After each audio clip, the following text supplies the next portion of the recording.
আসসালামু আলাইকুম সবাইকে। চলে আসলাম আর একটা নতুন ব্লগ নিয়ে।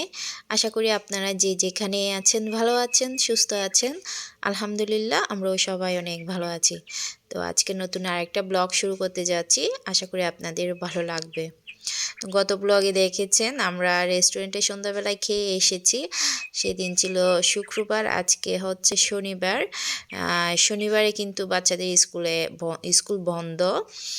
এখন প্রায় সময় দেখা যায় শুক্রবারে শনিবারে ঘুম থেকে ওঠা কিন্তু দেরিতে করেই উঠি, যেহেতু বাচ্চাদের স্কুল বন্ধ থাকে। তো কালকে আসার টাইমে আমরা বেকারি থেকে অনেকগুলো বিস্কিট আর বন নিয়ে এসেছিলাম। আর আমাদের চট্টগ্রামে কিন্তু খুবই ফেমাস বেলা বিস্কুট। বেলা বিস্কুটটা আমরা সবাই চা দিয়ে খেতে অনেক বেশি পছন্দ করি, আমিও পছন্দ করি, আমার শাশুড়ি অনেক বেশি পছন্দ করে।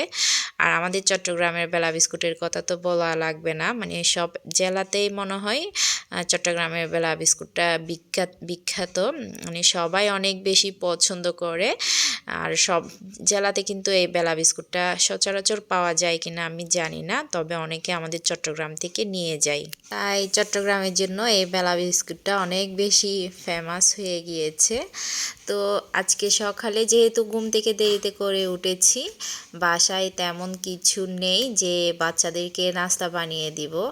আর যেহেতু দেরিতে করে উঠেছি, দোকানেও তেমন নাস্তা পাওয়া যায়। আর আমাদের এখানে দোকানে দেখা যায়, বিশেষ করে চায়ের দোকানে 9টা বাজতে বাজতেই কিন্তু রুটি পরোটা শেষ হয়ে যায়, তো তেমন পাওয়া যায় না। তো সকালে যেহেতু ঘুম থেকে দেরিতে করে ওঠা, তাই চিন্তা করছিলাম ঘরে শুধু আলু, ডিম আর কালকে যেহেতু বেকারি থেকে বন নিয়ে এসেছিলাম, তো বনে আছে, তো চিন্তা করছিলাম আলু, ডিম আর বন দিয়ে বাচ্চাদের একটা মজার নাস্তা বানিয়ে দিব। আমাদের দেখা যায় যারা মারা বাচ্চারা যেটা খেতে পছন্দ করে সেটাকেই আমরা প্রাধান্য বেশি দিই, নিজের পছন্দের কোনো মানে থাকে না। বাচ্চারা যেটাই খেতে পছন্দ করে সেটাই বাচ্চাদের বানিয়ে দেওয়া হয়। তো আমি 2টা আলু গ্রেটারে গ্রেট করে নিয়েছি, একদম মিহিও করিনি আবার বেশি মোটোও করিনি। আপনারা দেখেই বুঝতে পারছেন আমি কিভাবে গ্রেটার দিয়ে গ্রেট করে নিয়েছি 2টা আলু। আর টমেটো দিয়েছি, কাঁচামরিচ, পেঁয়াজ দিয়েছি। এভাবে করে কিন্তু ডিমটা ভেজে নিলে খেতে কিন্তু অনেক বেশি মজা হয়, বিশেষ করে ব্রেডে বা আমরা বনে দিয়ে বার্গার করে খেতে পারি, আর ব্রেডে স্যান্ডউইচ করে খেতে পারি। মানে আমরা তো মারা হাতের কাছে যেটাই আছে সেটা দিয়ে বাচ্চাদের খুশি করার চেষ্টা করি। মানে 2 মিনিটেই সহজেই এইটা নাস্তাটা তৈরি করা যায়, বেশিক্ষণ সময় লাগে না। মানে ডিম ভাজতে যেই সময়টা লাগে সেই সময়টা আমি নিয়েছি নাস্তা বানাতে। তো আমরা প্রায় সময় দেখা যায় আমরা যেভাবে ডিম ভেজে নিই, মানে অমলেট করে নিই, আমি এখানে দিয়েছি পেঁয়াজ দিয়েছি, কাঁচামরিচ, এরপর সামান্য হলুদের গুঁড়া, সামান্য জিরে গুঁড়া, সামান্য লাল মরিচের গুঁড়া।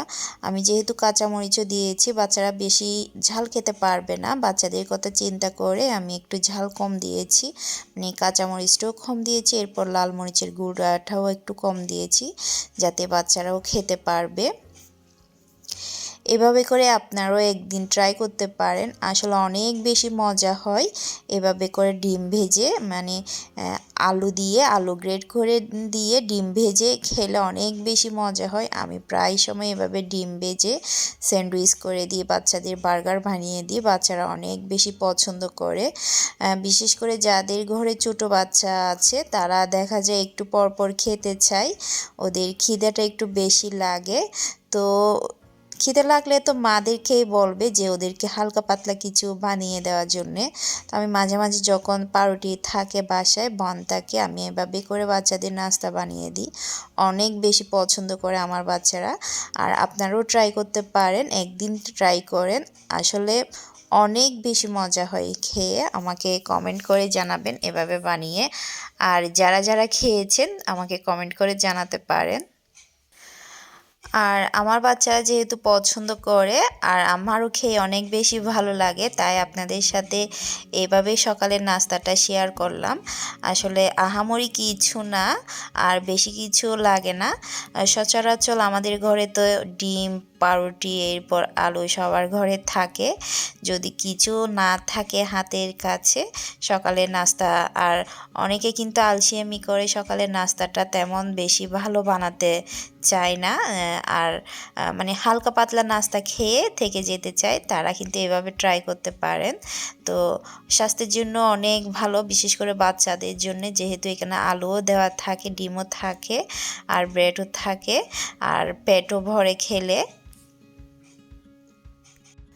আর বাচ্চাদের কিন্তু স্কুলের টিফিনও দেওয়া যায় এভাবে স্যান্ডউইচ আর বার্গার তৈরি করে, বাচ্চারা অনেক বেশি পছন্দ করবে।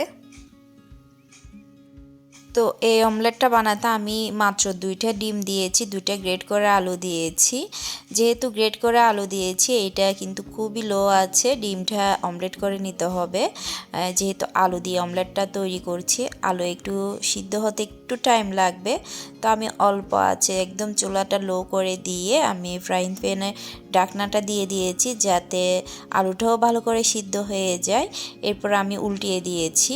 ডিমটা কিন্তু বেশিক্ষণ সময় লাগেনি, মাত্র 1 থেকে 1.5 মিনিটের মধ্যে আলুগুলো সিদ্ধ হয়ে গিয়েছে, একদম সফট হয়ে গিয়েছে। আর ডিমটাও অমলেট বানাতে আমার মাত্র 2 মিনিট লেগেছে। তো আমি বনগুলো একটু ফ্রাইং প্যানে ভেজে নিচ্ছি। চাইলে কিন্তু বাটার দিয়েও বনগুলো ভেজে নেওয়া যায়, একটু হালকা ক্রিস্পি করে বাহিরে। বনগুলো আমি একটু ছেঁকে নিচ্ছি যাতে খেতে ভালো লাগে।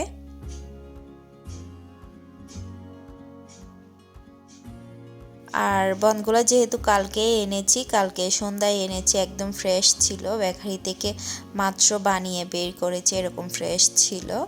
আর একটু ছেঁকে নিলে আরও বেশি ভালো লাগবে খেতে, তাই ছেঁকে নিচ্ছি। না ছেঁকলেও কিন্তু চলতো, যেহেতু বনগুলো অনেক বেশি ফ্রেশ ছিল, অনেক বেশি সফট ছিল।